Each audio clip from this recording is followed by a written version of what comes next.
안녕하세요. 오늘 우리가 파헤쳐볼 내용은요. 지난 70년간 글로벌 NGO 원조가 도대체 어떻게 진화해 왔는가 하는 아주 흥미롭고 역동적인 이야기입니다. 특히 세계 최대 규모의 구호 개발 단체 중 하나인 월드비전의 여정을 따라가 볼 텐데요. 아주 단순한 구호 활동에서 시작해 오늘날의 이 거대하고 복잡한 시스템으로 발전하기까지 그 치열했던 궤적을 낱낱이 짚어보겠습니다. 자, 그럼 본격적으로 아주 거대하고 근본적인 질문 하나를 던지면서 시작해보죠. 대체 우리는 어떻게 전지구적인 빈곤 문제를 진짜로 해결할 수 있을까요? 여러분도 한 번쯤 생각해 보셨을 거예요. 그냥 돈을 보내면 될까요? 아니면 튼튼한 건물을 지어주면 끝나는 걸까요?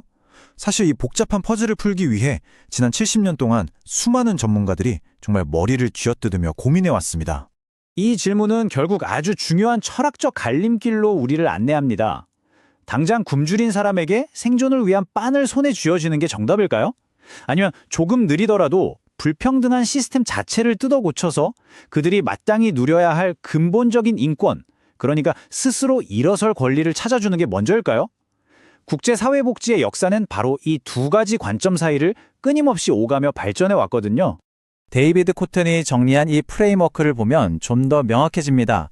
글로벌 원조가 단순한 자선이나 그저 무턱대고 도와주는 게 아니라는 걸 알 수 있죠. 1세대부터 4세대까지 아주 뚜렷한 진화의 과정이 존재합니다.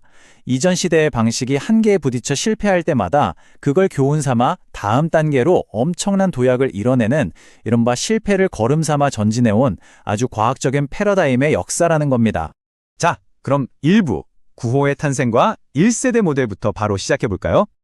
시계를 확 되돌려서 1950년대 한국전쟁의 참혹한 폐허 속으로 한번 들어가 보죠. 현대적인 국제구호는 바로 이 절대적인 절망 속에서 태어났습니다.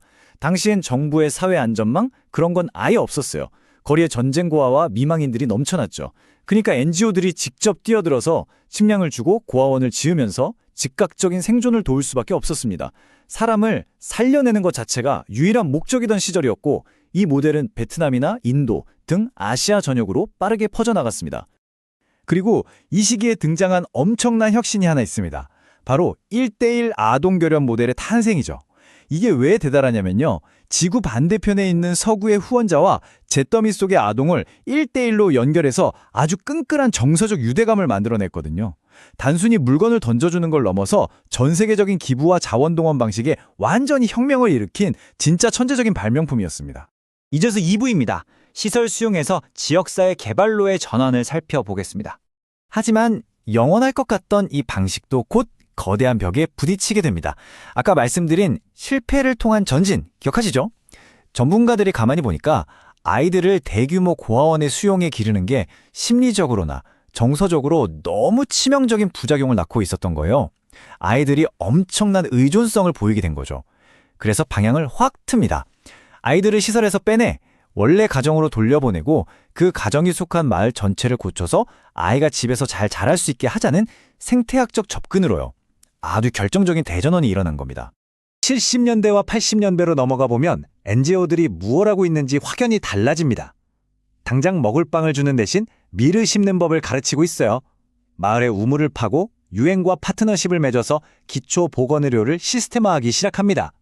심지어 아프리카 대기근 같은 엄청난 재난 앞에서는 그 거대한 물량을 소화해내기 위해 막대한 물류 수송 체계까지 구축하면서 단체들의 덩치와 전문성이 어마어마하게 커지게 되죠.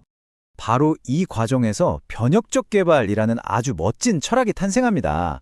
빈곤이라는 게 단순히 물건이나 돈이 없는 상태가 아니라 사람들의 내면적인 무기력함 그리고 단절된 관계에서 온다는 놀라운 깨달음이었죠. 외부인이 짠 하고 나타나서 해결해주는 게 아니라 주민들 스스로가 삶의 주도권을 되찾게 만드는 전인적인 역량 강화. 바로 이것이 구호의 진짜 목표가 되었습니다. 다음 3부 근본 원인 해결과 권리 옹호의 시대로 가보겠습니다. 그런데 여러분, 가만히 생각해보세요. 아무리 마을에 우물을 열심히 파줘도 부패한 정부가 그 물을 통째로 오염시켜버리면 완전 헛수고잖아요. 1990년대로 접어들면서 NGO들은 이 거대한 불평등 시스템 앞에서는 마을 단위의 노력도 한계가 있다는 걸 뼈저리도 느낍니다. 여기서 가장 중요한 철학적 도약이 일어나는데요. 바로 자선에서 정의로의 전환입니다. 사람들을 그저 불쌍한 자선의 대상이 아니라 마땅히 권리를 요구할 수 있는 당당한 주체로 보기 시작한 겁니다.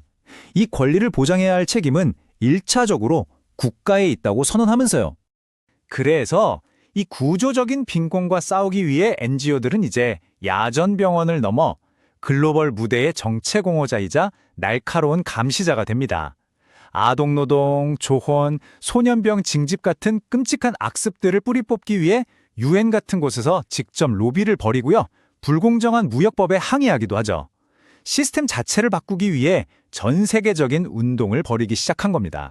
자, 이제 4부 복합위기 시대의 넥서스 모델입니다. 시간을 훌쩍 뛰어넘어 오늘날로 와볼까요?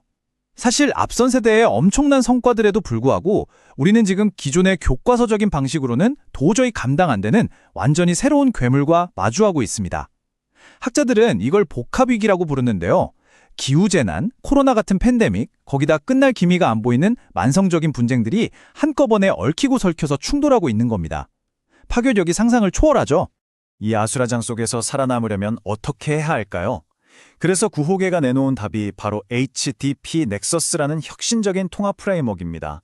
예전처럼 전쟁 끝나길 기다렸다가 구호 시작하고 개발하는 순서가 아니에요.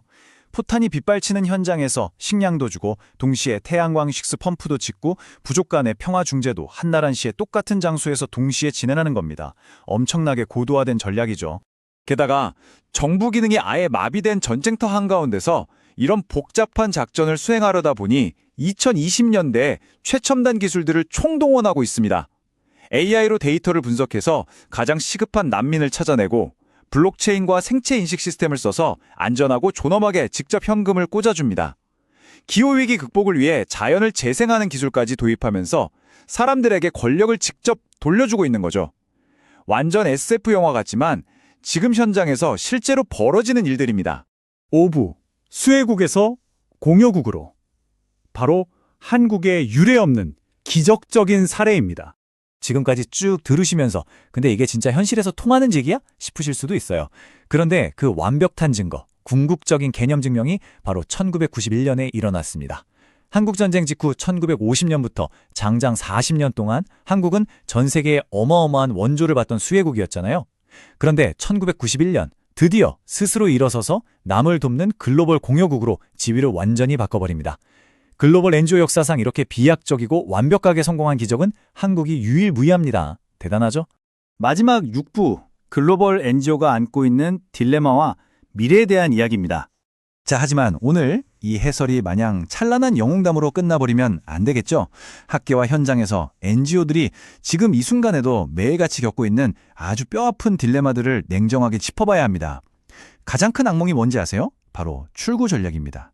15년 동안 마을에 엄청난 공이 들이고 돈을 썼는데 프로젝트가 다 끝나고 단체가 철수하면 어떻게 될까요? 펌프가 고장났을 때 마을 사람들 스스로 못 고치면 결국 예전의 빈곤으로 다시 추락하고 맙니다. 이건 아직도 가장 풀기 어려운 숙제로 남아 있습니다. 또 한 가지, 돈을 모으기 위해서 굶주리고 아파하는 아이들의 이미지를 너무 자극적으로 소비한다는 이른바 빈곤 코로나에 대한 매서운 비판도 피할 수 없었습니다. 그래서 최근에는 이 권력 구조를 완전히 뒤집어버리는 획기적인 시도들을 하고 있어요. 후원자가 아이를 고르는 게 아니라 아이들이 직접 자신의 후원자를 주도적으로 선택하게 만드는 초준 캠페인 같은 방식들이 바로 그 예시죠. 게다가 종교적 배경을 가진 기관들은 다원화된 환경에서 엄청난 긴장감을 마주합니다. 타 종교 지역에 들어가서 구호 활동을 할 때 혹시 선교하려는 거 아니냐는 오해를 사기도 하거든요. 그래서 국제적십자사의 비차별 강령을 아주 엄격하게 지키면서 아무 조건 없는 행동만으로 진정성을 보여주려 애쓰고 있습니다. 자신들의 정체성을 지키면서도 보편적인 인권을 완벽히 수호해야 하는 그야말로 치열한 성장통을 겪고 있는 셈입니다. 결국 지난 70년 글로벌 원조의 역사는 처음부터 정답을 알고 시작한 영웅담이 절대 아닙니다. 자신들의 한계를 인정하고 뼈아픈 실패로부터 배우면서 패러다임을 혁신해온 진화의 기록이죠. 자, 이제 모든 권력과 주도권이 다시 현장의 지역사회 주민들에게로 넘어가고 있는 지금, 여러분은 이 빈곤의 고리를 완전히 끊어낼 제5세대의 혁명이 과연 어떤 모습일 거라 생각하시나요? 오늘 분석은 여기까지입니다. 이 마지막 질문에 대한 답을 꼭 한번 상상해 보시기 바랍니다.